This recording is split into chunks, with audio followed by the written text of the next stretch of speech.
Hello everybody, বিভিন্ন চাকরি পরীক্ষায় তোমরা এরকম বহু অঙ্ক দেখে থাকবে। যেমন 1 নম্বরের অঙ্কটি 3,27,829 পাওয়ার 789, এরকম একটা অঙ্কের একক স্থানীয় অঙ্ক নির্ণয় করতে হবে। বা 2 নম্বরের অঙ্কটি 254 পাওয়ার 504 প্লাস 549 পাওয়ার 505, এরকম সংখ্যামালার একক স্থানীয় অঙ্ক নির্ণয় করতে হবে। অথবা 3 নম্বরের অঙ্কটি দেখো, 561 into 926 into 373 into 297 into 968 into 514, এইরকম একটা বড় সংখ্যামালার এককের অঙ্ক বের করতে হবে। বা 4 নম্বরের অঙ্কটাই ধরো, 11 পাওয়ার 1 ইন্টু 22 পাওয়ার 2 ইন্টু 33 পাওয়ার 3 ইন্টু 44 পাওয়ার 4 ইন্টু 55 পাওয়ার 5 ইন্টু 66 পাওয়ার 6, এই পুরো সংখ্যামালার এককের অঙ্ক নির্ণয় করতে হবে। এই টাইপের অঙ্ক আরও কতভাবেই আসে। অনেকেই বলে এ ধরনের অঙ্ক দেখলেই আর না ভেবে সময় নষ্ট না করে চলে যায় পরের অঙ্কে, অথবা আন্দাজে একটা উত্তর দিয়ে দিই। আজ যারা আমার এই ছোট্ট ভিডিওটা শেষ পর্যন্ত দেখবে তারা এরকম প্রশ্ন আর ছেড়ে আসবেই না। শুধু তাই নয়, চুটকিতেই কয়েক সেকেন্ডে এর জেনুইন উত্তর, মানে একদম সঠিক উত্তর দেবেই দেবে। তাহলে আজকের টপিক বাস্তব সংখ্যাতত্ত্ব, এবং আমরা শিখব এইসব ভয়ঙ্কর দেখতে অঙ্কগুলোর চুটকিতেই কীভাবে সমাধান করা যায়, তারই দুর্দান্ত কিছু ট্রিক্স। এখানে দেখতে পাচ্ছি এক্সের পাওয়ার ওয়াই। এক্ষেত্রে এক্সকে বলা হয় নিধান বা বেস, এবং ওয়াইকে বলা হয় সূচক বা ইন্ডেক্স বা পাওয়ার। ট্রিক 1, নিধানের এককের অঙ্ক শূন্য হলে পাওয়ার যাই হোক না কেন প্রাপ্ত মানের এককের অঙ্ক শূন্যই হবে। উদাহরণ, 4,56,780 টু দি পাওয়ার 154। এক্ষেত্রে নিধান 4,56,780, যার এককের অঙ্ক শূন্য। পাওয়ার 154 বা অন্য যাই কিছু থাকুক না কেন, এর মানের এককের অঙ্ক শূন্যই হবে। ট্রিক 2, নিধানের একক 1 হলে পাওয়ার যাই হোক না কেন প্রাপ্ত মানের এককের অঙ্ক 1ই হবে। উদাহরণ, 7,581 টু দি পাওয়ার 199। এখানে নিধান 7,581, যার এককের অঙ্ক 1। পাওয়ার 199 বা অন্য যাই কিছু হোক না, প্রাপ্ত মানের এককের অঙ্ক 1, মানে 1ই হবে। ট্রিক 3, নিধানের একক 2 হলে পাওয়ারকে 4 দিয়ে ভাগ করতে হবে। এক্ষেত্রে ভাগশেষ না থাকলে প্রাপ্ত মানের এককের অঙ্ক হবে 6, কারণ 2 পাওয়ার 4, যার মান 16, তার এককের অঙ্ক 6। কিন্তু যদি পাওয়ারকে 4 দিয়ে ভাগ করে কিছু ভাগশেষ আসে, তবে সূত্রটি যেটি লাগবে সেটি হলো 2 পাওয়ার ভাগশেষ, অর্থাৎ ভাগশেষ 1 হলে এককের অঙ্ক হবে 2 পাওয়ার 1, মানে 2। অথবা ভাগশেষ 2 হলে এককের অঙ্ক হবে 2 পাওয়ার 2, মানে 4। আর যদি ভাগশেষ 3 হয় তাহলে এককের অঙ্ক হবে 2 পাওয়ার 3, মানে 8। এবারে আসি উদাহরণ, 75,982 টু দি পাওয়ার 187। এই সংখ্যার এককের অঙ্ক কি হবে? দেখতেই পাচ্ছি নিধান 75,982, যার এককের অঙ্ক 2। তাহলে পাওয়ার 187কে 4 দিয়ে ভাগ করব। এক্ষেত্রে আমরা ভাগশেষ 3 পেলাম, মানে প্রশ্নে দেওয়া সংখ্যাটির এককের মান 2 পাওয়ার 3, অর্থাৎ 8। ট্রিক 4, নিধানের একক 3 হলে পাওয়ারকে 4 দিয়ে ভাগ করতে হবে, এবং নিয়মটি নিধানের একক 2 হলে যেমন ছিল এখানেও তেমন। ভাগশেষ না থাকলে প্রাপ্ত মানের এককের অঙ্ক হবে 1, কারণ 3⁴ সমান সমান 81, যার এককের অঙ্ক 1। কিন্তু যদি পাওয়ারকে 4 দিয়ে ভাগ করে কিছু ভাগশেষ আসে, তবে আগের মতোই সূত্রটি ব্যবহার করতে হবে, অর্থাৎ 3-এর পাওয়ার ভাগশেষ।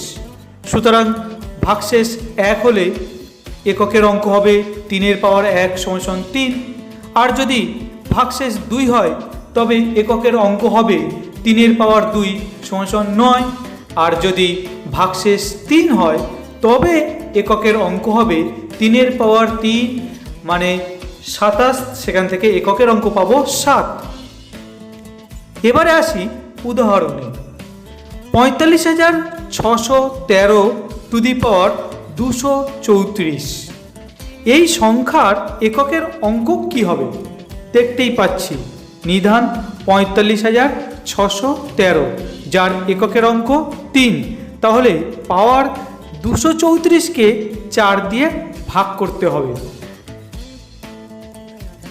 এখানে ভাগশেষ পেলাম 2, মানে প্রশ্নে দেওয়া সংখ্যাটির এককের অঙ্ক সমান 3² সমান 9। ট্রিক 5, নিধানের একক 4 হলে দেখতে হবে পাওয়ার জোড় সংখ্যা না বিজোড় সংখ্যা। এক্ষেত্রে পাওয়ার জোড় সংখ্যা হলে প্রাপ্তমানের এককের অঙ্ক হবে 6। আর যদি পাওয়ার বিজোড় সংখ্যা হয় তবে প্রাপ্তমানের এককের অঙ্ক হবে 4। উদাহরণ: 364⁻226 এবং 574⁻227।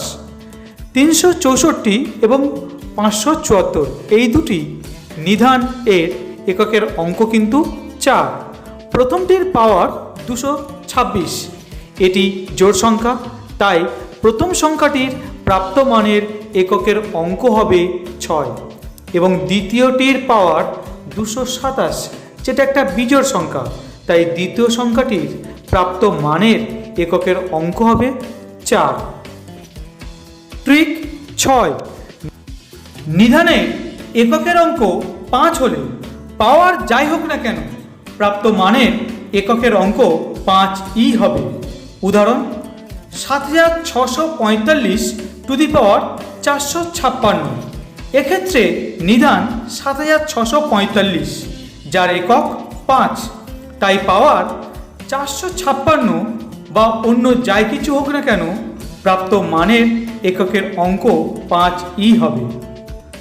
ট্রিক 7, নিধানের অঙ্ক 6 হলে পাওয়ার যাই হোক না কেন প্রাপ্ত মানের এককের অঙ্ক 6 হবে। উদাহরণ: 426⁻713। এক্ষেত্রে নিধান 426, যার একক 6, তাই পাওয়ার 713 বা অন্য যাই কিছু হোক প্রাপ্ত মানের এককের অঙ্ক 6 হবে। ট্রিক 8, নিধানের একক 7 হলে পাওয়ারকে 4 দিয়ে ভাগ করতে হবে। ভাগশেষ না থাকলে প্রাপ্ত মানের একক হবে 1, কারণ 7⁴ সমান 2401, যার এককের অঙ্ক 1। আর যদি ভাগশেষ থাকে তাহলে যে সূত্রটি প্রয়োজন সেটি হলো 7-এর পাওয়ার ভাগশেষ, অর্থাৎ ভাগশেষ 1 হলে প্রাপ্ত মানের একক 7⁴ সমান 7। ভাগশেষ 2 হলে প্রাপ্ত মানের একক 7² সমান 49, যার একক 9। আর ভাগশেষ 3 হলে প্রাপ্ত মানের একক হবে 7⁵ সমান 343, যার একক 3।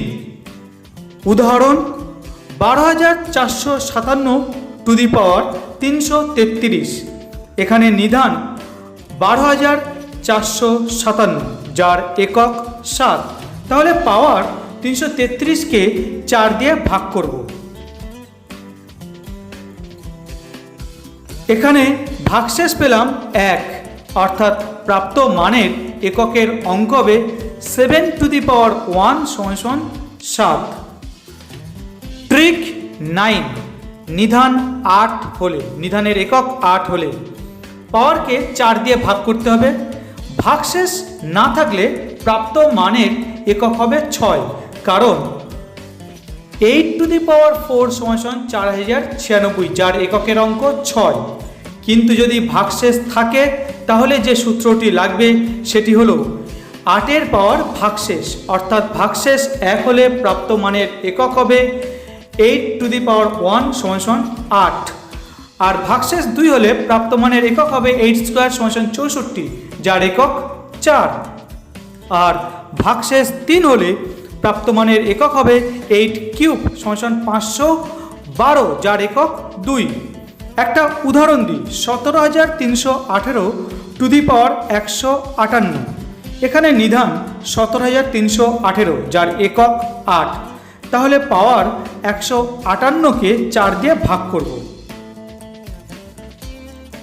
ভাগশেষ পেলাম 2, তাহলে প্রাপ্ত মানের একক 8 স্কোয়ার সমান 64, যার একক 4। আজকে শেষ ট্রিক 10। নিধানের একক 9 হলে দেখতে হবে পাওয়ার জোড় সংখ্যা না বিজোড় সংখ্যা। পাওয়ার জোড় সংখ্যা হলে প্রাপ্ত মানের একক হবে 1, আর পাওয়ার বিজোড় হলে তাহলে প্রাপ্ত মানের একক হবে 9। উদাহরণ, 4219 টু দি পাওয়ার 444 এবং 7349 টু দি পাওয়ার 445। নিধান দুটি হলো 4219 এবং 7349, যাদের প্রত্যেকের এককের অঙ্ক 9। প্রথমটির পাওয়ার 444, যা একটি জোড় সংখ্যা, তাই এর প্রাপ্তমানের এককের অঙ্ক হবে 1। দ্বিতীয়টির পাওয়ার 445, যা একটি বিজোড় সংখ্যা, সুতরাং দ্বিতীয় সংখ্যাটির প্রাপ্তমানের এককের অঙ্ক হবে 9। এখন আমরা যদি ভালো করে খেয়াল করি তাহলে পুরো বিষয়টাকে জিস্ট করতে চাই এবং বলতে পারি 3 রকম ক্যাটাগরির সংখ্যা আছে। প্রথম ক্যাটাগরি হলো নিধানের এককের অঙ্ক 0, 1, 5 এবং 6। এক্ষেত্রে প্রাপ্তমানের একক ওই একই সংখ্যাই হবে, পাওয়ার যাই হোক না কেন। দ্বিতীয় ক্যাটাগরি নিধানের এককের অঙ্ক 4 অথবা 9, এক্ষেত্রে পাওয়ার জোড় না বিজোড় দেখতে হবে, বাকি নিয়ম তো আগেই বলেছি। আর তৃতীয় ক্যাটাগরি নিধানের এককের অঙ্ক 2, 3, 7 বা 8 হলে পাওয়ারকে 4 দিয়ে ভাগ করতে হবে এবং বাকি কাজটা তো আগেই বলেছি। তো এবারে আসি, শুরুতে যে অঙ্কগুলো দেখালাম তার সমাধান কিভাবে চুটকিতেই করব সেটা। 1 নম্বর প্রশ্নে নিধান 3,27,829, যার একক 9, পাওয়ার 789, যা একটি বিজোড়, তাহলে ট্রিক 10 থেকে সহজেই বলতে পারি সংখ্যাটির একক হবে 9। 2 নম্বর প্রশ্নে দুটি অংশের যোগের কথা বলছে। প্রথম অংশের নিধান 254, যার একক 4, এক্ষেত্রে পাওয়ার 504, যা একটি জোড় সংখ্যা, অর্থাৎ প্রথম অংশ থেকে একক পাবো 6। দ্বিতীয় অংশের নিধান 549, যার একক 9, আর পাওয়ার 505, যা একটি বিজোড় সংখ্যা, তাই দ্বিতীয় অংশের একক হবে 9। দুটি এককের যোগফল 6 + 9 = 15, যার একক 5, সুতরাং প্রশ্নে প্রদত্ত সংখ্যামালার একক হবে 5। 3 নম্বর প্রশ্নে যে বড় সংখ্যামালা দেখতে পাচ্ছি সেখানে এককগুলো গুণ করতে থাকব। গুণফল 2 অঙ্ক হলে এককটাকেই নেব এবং পরের অংশের সাথে গুণ করব। 1 × 6 পেলাম 6, সঙ্গে গুণ করব পরের একক 3, 6 × 3 = 18, যার একক 8। 8-এর সাথে গুণ করব পরের একক 7, পাবো 56, যার একক 6। 6-এর সাথে গুণ করব পরের একক 8, পাবো 48, যার একক 8। 8-এর সাথে গুণ করব শেষেরটির একক 4, গুণফল পেলাম 32, যার একক 2, সুতরাং পুরো সংখ্যামালাটির একক 2। শেষ প্রশ্ন নম্বর 4। 11-এর পাওয়ার 1, এখানে নিধানের একক 1, তাহলে পাওয়ার যাই হোক না কেন সংখ্যাটির একক হবে 1। 22-এর পাওয়ার 2, নিধানের একক 2, পাওয়ার 2 মানে এখানে একক হবে 2 স্কোয়ার সমান 4। 33-এর পাওয়ার 3 নিধানের একক 3, পাওয়ার 3 মানে এককটা হবে 3-এর কিউব সমান 27, যার একক 7। 44-এর পাওয়ার 4 নিধানের একক 4, পাওয়ার 4 জোড় সংখ্যা, তাই সংখ্যাটির একক হবে 6। 55-এর পাওয়ার 5 নিধানের একক 5, পাওয়ার যাই হোক না কেন এখানে সংখ্যাটির একক হবে 5। 66-এর পাওয়ার 6 নিধানের একক যেহেতু 6, তাই এখানেও পাওয়ার যাই হোক না কেন সংখ্যাটির একক হবে 6। এবার এই এককগুলো ঠিক আগের অঙ্কের মতো, আগের প্রশ্নের মতোই আমরা গুণটা করব। সুতরাং পুরো সংখ্যামালার একক হবে 0। এবার নিশ্চয়ই এই ধরনের অঙ্ক আর অসুবিধে হবে না। পরবর্তী ভিডিওতে আরও গুরুত্বপূর্ণ আলোচনা নিয়ে থাকব। নিচের লিঙ্কেও অনেক গুরুত্বপূর্ণ ট্রিক্সের ভিডিও আছে, দেখলে অবশ্যই কাজে আসবে। সবার জন্য রইল শুভেচ্ছা। ভালো থেকো এবং সুস্থ থেকো।